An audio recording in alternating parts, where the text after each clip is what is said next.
In the discourse yesterday, talking about VP Sara's statements during the November 23, 2024 press con, Senator Judge Risa Ontiveros stated, and I quote, "None of these statements are proof that the Vice President actually contracted an assassin or hired one. She is absolutely right." She then asked the question, why are these acts impeachable? To this question, the prosecution responded, "We understand that these statements may not actually 100% prove that she in fact contracted an assassin, end of quote. Hence, the prosecution admitted that the video does not prove any fact other than its existence. In simple words, there is no proof of any contracting of an assassin. The prosecution's admission before this honorable court made the respondent's position clear. The prosecution has no other competent evidence to prove that VP Sara contracted an assassin. Ang testimonya ni Kalilong, gaya ng iba pang ebidensya kuno ng prosecution, ay hindi sapat para patunayan ang paratang na ito.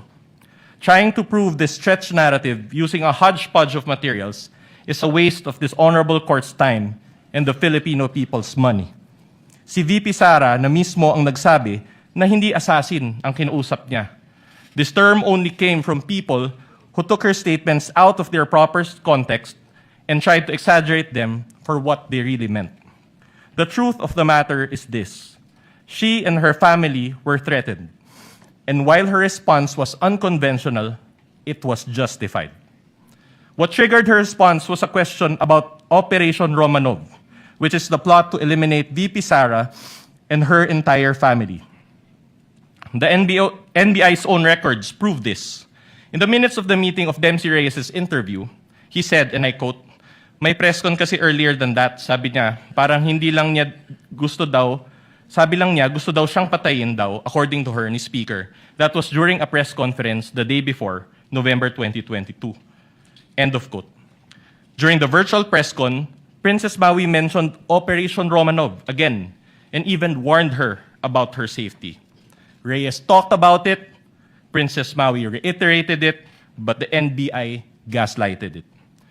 When VP Sara uttered those words, she was not responding as Sara Duterte, the Vice President, but Sara Duterte, the wife, mother, daughter, and sister, who only sought to protect her own and her family members' lives. Operation Romanov is in place, and the threat against their lives is real.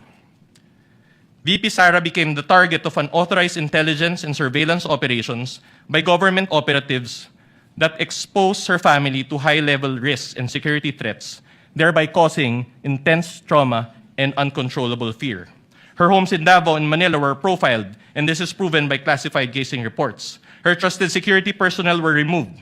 Her schedule of official functions, like the one in Naga, was leaked by intelligence agents, and her security was heavily compromised. In sum, the prosecution was right in using the term culmination. But the prosecution's interpretation is wrong. Rather, when VP Sara left the administration, she suffered various forms of threats and harassment for many months from the powers that be, and the culmination was her statement on that fateful early morning in November 2024. She didn't commit an impeachable offense. She drew the line in the sand and said, enough is enough. That is the meaning, and that is the context. Finally, as to the alleged grave threats and inciting to sedition, these are defined by their vice penal code and are punishable by prisión correccional. Thus, these fall under the jurisdiction of the MTC or first-level courts. These charges are not other high crimes as contemplated by the Constitution as grounds for impeachment and are therefore not impeachable. After all, VP Sara was fighting two important battles that day. One against the threat to her family's life, and another against the life of the ordinary Filipino, constantly suffocated by the immense weight of corruption, which she talked about during the press con. She never incited sedition, she merely echoed the voice of ordinary Filipinos. Her message that day only reflected what was already in their hearts and minds. There was no betrayal of public trust. She actually upheld the people's trust as she spoke for and behalf of the people. Thank you, Your Honor.